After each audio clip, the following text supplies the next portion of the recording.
कर्नाटकमधल्या एका प्रकरणावरून सुप्रीम कोर्टाने ईडीला चांगलाच सुनावले।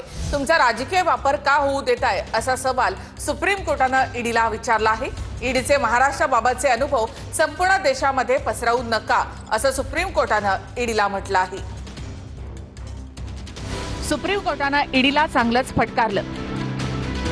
कर्नाटकचे मुख्यमंत्री सिद्धरामय्या यांच्या पत्नीविरोधात ईडीने दाखल केलेली याचिका सुप्रीम कोर्टाने फेटाळली आहे।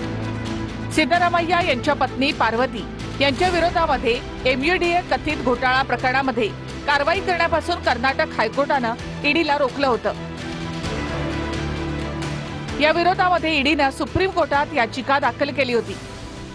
सरन्यायाधीश भूषण गवई आणि न्यायमूर्ती विनोद चंद्रन यांच्या खंडपीठासमोर ही सुनावणी झाली। यामुळे सुप्रीम कोर्ट ईडीच्या अधिकाऱ्यांवर संतापलं।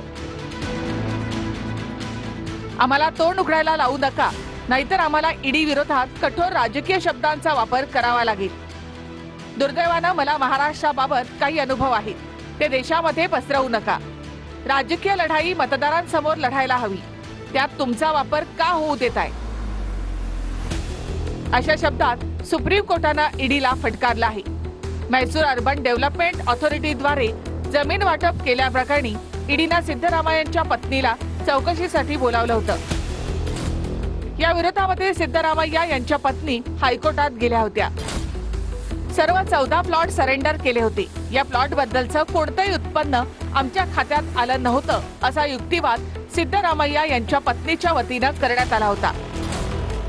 या प्रकरणामध्ये कर्नाटक हायकोर्टाने ईडीला कारवाई करण्यापासून रोखलं होतं। या विरोधात ईडीने सुप्रीम कोर्टात याचिका दाखल केली होती।